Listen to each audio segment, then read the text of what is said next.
काही थोडेसे असे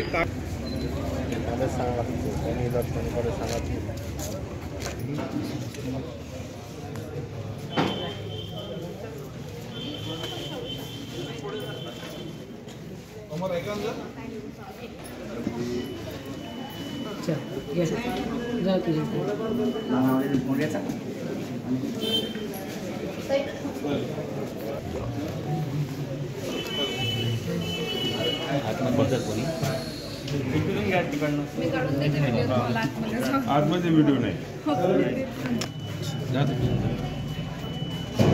कैलास ना मागून एक मिनिट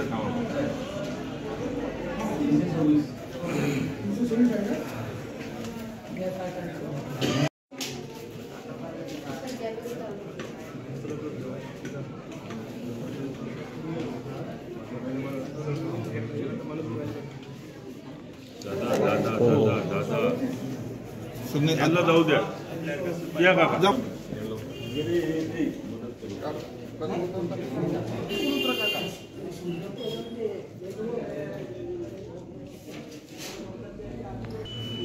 ताई तिथेच थांबा. ओके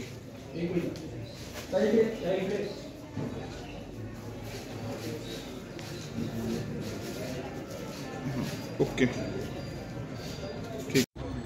हां तर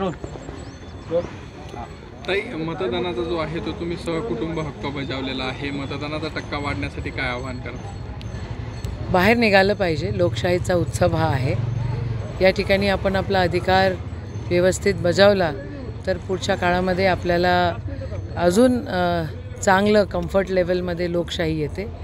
वेलफेअर स्टेट आपण जे म्हणतो त्याच्यासाठी हा उत्सव आहे आणि सगळ्यांचं भलं हो एवढी एक धारणा असते.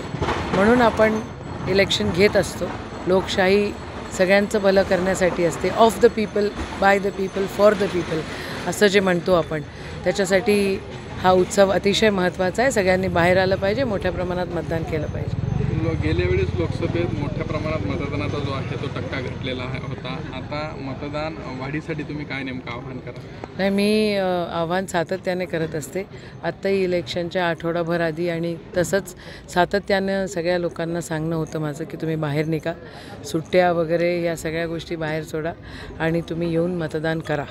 तर ग्रामीण भागामध्ये तसंही मोठ्या प्रमाणात मतदान होत असतं.